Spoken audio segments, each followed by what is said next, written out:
बिस्मिल्लाहिर्रहमानिर्रहीम। अस्सलामुअलैकुम। घरेलू ज़िंदगी की कहानी में खुश आमदीद। मैं कहानी शुरू करूं इससे पहले आप मेरे चैनल को सब्सक्राइब करें और बेल आइकॉन के बटन को दबाना ना भूलें।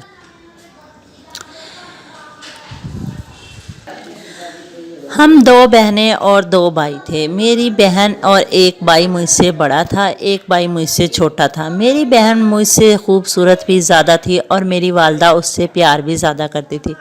प्यार तो वालदा साहबा मुझसे भी करती थी, लेकिन चीज़ों के मामले में आपी से ज़्यादा प्यार करती थी। अगर वालदा बाज़ार से कोई चीज़ लाती तो आपी को पहले दिखाती। आपी कपड़ा पहले चूज़ कर लेती और फिर मुझे देती। मैं अगर आपी वालदा से कहती कि आपने आपी को पहले दिए तो वालदा कह देती कि वो बड़ी है। स्कूल में भी इसी तरह वालदा उसे ज़्यादा चीज़ें ला कर देती और मुझे कम। कह देती कि वो बड़ी क्लास में है, उसे ज़्यादा चीज़ों की ज़रूरत है। स्कूल में अगर कोई फंक्शन होता तो तब भी ऐसे ही करती। मैं अक्सर वालदा से शिकायत करती। मेरी आपी वैसे तो खूबसूरत भी ज़्यादा थी मुझसे। मैं सोचती थी कि शायद मुझसे कोई प्यार नहीं करता और अल्लाह तबारक ताला ने भी मुझे कम खूबसूरत और आपी को ज़्यादा खूबसूरत बनाया था। आपी का स्कूल में भी करैक्टर कुछ ठीक ना था। मैं घर में आकर वालदा को बताती तो वालदा कहती कि कोई बात नहीं, हम प्राइवेट स्कूल में पढ़ती थी। वो कह देती कि प्राइवेट स्कूल में लड़के और लड़कियां जब इकट्ठे पढ़ते हैं तो कुछ थोड़ी बहुत चल जाती है। आपी पार्लर में जाती और पार्लर में कई पैसे भी खर्च कर देती, लेकिन मैं कभी पार्लर में ना जाती क्योंकि वालदा कहती कि तुम्हारी उम्र अभी कम है, इस उम्र में इतने पार्लर जाना ठीक नहीं होता। हालांकि आपी जब मेरी उम्र में थी तो सब कुछ वो कर लेती थी। वो चीज़ें भी ज़्यादा कर लेती, स्कूल में भी और सब कुछ। फिर अगर ख़ानदान में कोई शादी ब्याह होता तो आपी चली जाती और मैं घर में रहती वालदा की देखभाल के लिए और वालिद साहब की। मैं काम भी करती। फिर आपी ने एफए कर लिया और वालदा की तबीयत ठीक ना होने थी। वालदा हॉस्पिटल में दाखिल हो गई। वालदा को कैंसर था। वालदा एक हफ्ते तक हॉस्पिटल में रही। जब वालदा हॉस्पिटल से घर आई तो वालदा की तबीयत अब भी कुछ ठीक ना थी। वालदा हॉस्पिटल से घर तो आ गई, लेकिन वो अक्सर दवाई लेने कहीं ना कहीं चली जाती। अब आपी अम्मी जान की देखभाल के लिए घर में ही रहती, लेकिन आपी सिर्फ पहले टाइम काम करती। जब मैं स्कूल से घर आ जाती तो मुझे कह देती कि फ़लाँ काम कर लो, फ़लाँ काम कर लो, मैं सारा दिन की थकी हुई हूँ।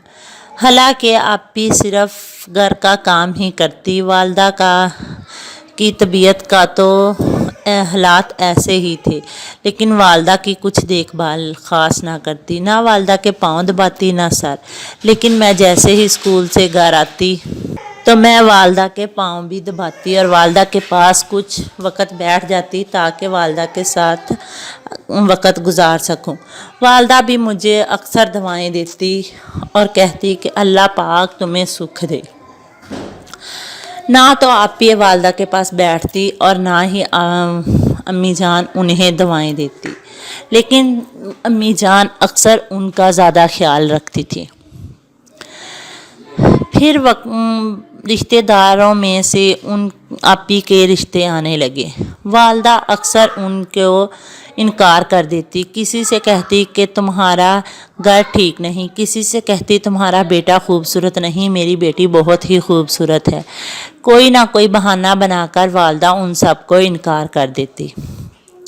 एक दिन मेरे चाचा जान मेरी आपी का रिश्ता लेकर आए तो अम्मी जान ने कहा, नहीं, मैं अपनी बेटी का तुम्हें रिश्ता नहीं दे सकती क्योंकि तुम गांव में रहते हो, तुम्हारे घर में कामकाज बहुत ज़्यादा है और मकान भी तुम्हारे ठीक नहीं है, इसलिए मेरी बेटी वहां गुजारा नहीं कर सकती।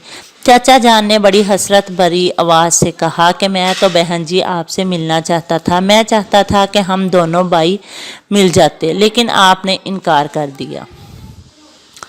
तो अम्मी जान ने कहा, कोई बात नहीं, अगर तुम इस मिलना ही चाहते हो تو میں چھوٹی کا رشتہ تمہیں دے دوں گی، اس کی بار تم آ جانا، بلکہ نہ بھی آؤ گے تو میں گھر جا کر تمہیں دے دوں گی۔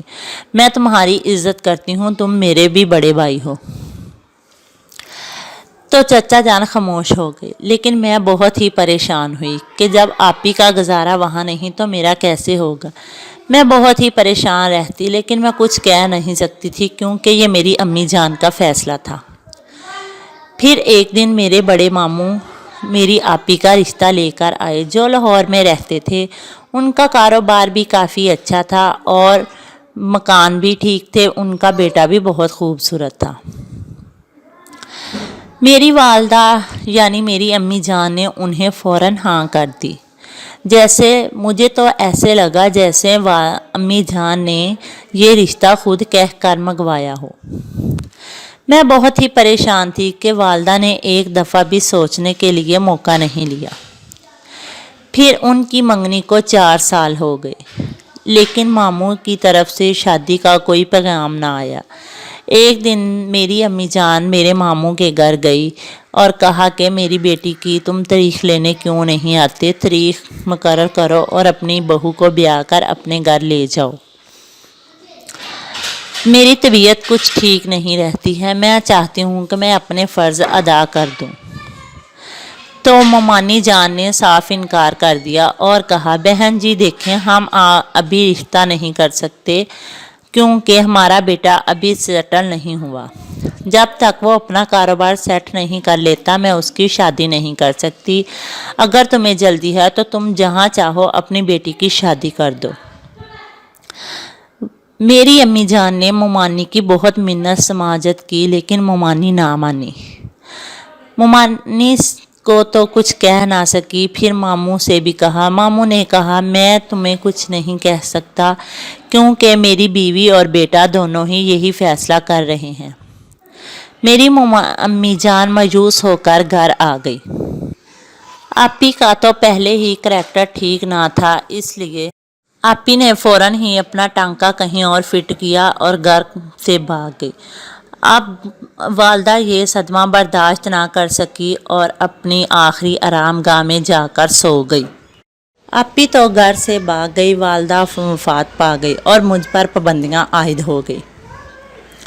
میں نے اب اس گھر میں 1 سال گزارا اور پورا سال قیدیوں کی طرح ہی گزارا۔ پھر ایک دن میرے چچا جان آئے اور انہوں نے میرے رشتے کی بات کی تو والد صاحب نے فوراً ہاں کر دی۔ رشتہ مقرر ہونے کے 2 ماہ بعد چچا جان مجھے بیاہ کر اپنے گھر لے گئے۔ چچا جان بھی مجھ سے بہت زیادہ پیار کرتے تھے اور میں بھی چچا جان کی بہت عزت کرتی اور ان سے پیار کرتی۔ میرے شوہر بھی مجھ سے بہت زیادہ پیار کرتے تھے، لیکن جب وہ مجھے دیکھتے کہ میں چچا جان کی اتنی رسپیکٹ کرتی ہوں تو وہ میری اور بھی زیادہ عزت کرتے اور مجھے پیار کرتے۔ میرے چچا جان نے میرے لیے بہت ہی خوبصورت محلوں جیسا مکان بنوایا اور ہم اس گھر میں رہتے تھے۔ پھر میرے چچا جان نے میں چچا جان کی جب اتنی عزت کرتی تو میرے شوہر نے مجھے نوکرانی رکھوا کر دے دی۔ اب میں اس گھر میں ملکوں کی طرح رہتی تھی۔ جب آپ پر کوئی مشکل وقت آئے تو اللہ پر بھروسہ رکھیں اور یہ نہ سوچیں کہ آپ سے کوئی پیار نہیں کرتا۔ اگر کوئی بیمار ہو یا بزرگ ہو تو اس کی آپ خدمت کیا کریں، آپ کو اللہ تبارک تعالیٰ اجر دے گا۔ میری کہانی سننے کا شکریہ، ملیں گے نئی کہانی میں۔ اللہ حافظ۔